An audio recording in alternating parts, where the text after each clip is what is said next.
Order. The House comes to questions for oral answer. Question number 1 in the name of Dr. Russell Norman. Thank you, Mr. Speaker. My question is to the Prime Minister and asks, did he tell Cameron Slater that he recognised the mother of a car crash victim, a young man described by Mr. Slater as a feral, from his Pike River meetings? Right Honourable Prime Minister. Mr. Speaker, yes, as I stated publicly when this matter came up during the election campaign, I would note that I did not use the language paraphrased in Mr. Slater's stolen emails. Supplementary. Supplementary question, Dr. Russell Norman.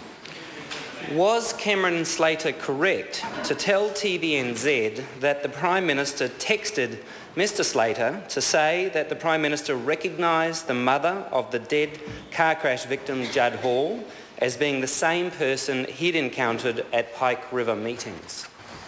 Right Honourable Mr. Prime Speaker, I don't believe that to be correct. I believe the only conversation I had with him in my capacity as leader of the National Party, but was one on telephone.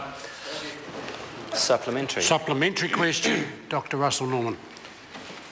Why did the Prime Minister text Mr. Slater to say that he recognised the mother of the Greymouth crash victim, Judd Hall, described by Mr. Slater as a feral who did the world a favour by dying? Why did the Prime Minister give that information to Mr. Slater?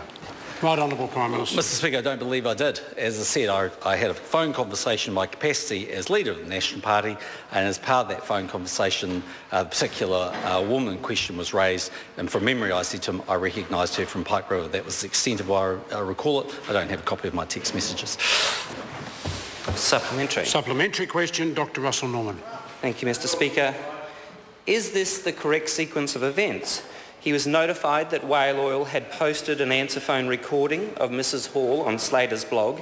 He listened to the recording, recognised Mrs. Hall's voice from the Pike River meetings, then contacted Cameron Slater to tell him he recognised her. Right Honourable Prime Minister. Mr. Speaker, no. Supplementary question, Supplementary. Dr. Russell Norman. Thank you, Mr. Speaker. Given that he recognised Jo Hall as a mother from Pike River who'd lost a son in a mining tragedy, why didn't he put on his prime ministerial hat and offer his condolences over the death of another son, rather than contact his friend Cameron Slater to gossip about her instead? Right Honourable Prime Minister. Mr. Speaker, I made it quite clear at the time I didn't know the particular details of the story. I just simply said in passing I recognised it. Supplementary. Supplementary question, Dr. Russell Norman. Thank you, Mr. Speaker. Will he now admit that he was the Prime Minister when he texted or phoned Cameron Slater to talk about a woman who had lost all 4 of her sons, and will he say sorry to Mrs. Hall? Right Honourable Prime Minister. Mr. Speaker, no. I was leader of the National Party, and what I said was I recognised her. For that doesn't deserve an apology, just as the member himself was the leader of the Green Party when he went grovelling up to the .com mansion. Point of order, Mr. Speaker. Order. Order. Order. This is a point of order. I want to hear it in silence.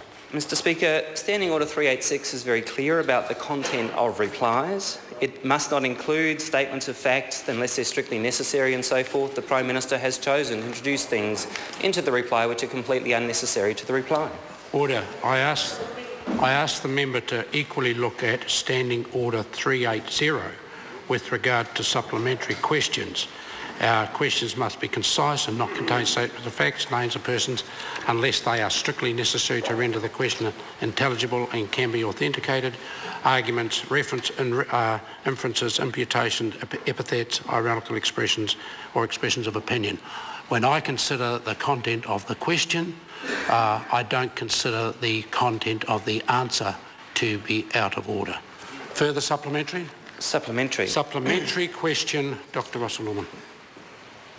Why didn't the Prime Minister behave like a Prime Minister on hearing that this was the mother of a woman, this was the mother who had lost 4 sons, and actually offer condolences to that woman instead of contacting the attack blogger, Cameron Slater, to offer him information about this woman instead of behaving like a Prime Minister who should have offered condolences? Mr Speaker, Right, Honourable Prime members should stop making things up. Order. Order. Order. Question number 2, Honourable Annette King. Thank you, Mr Speaker. My question's to the Prime Minister. Did Cameron Slater provide him with the information that led him to say on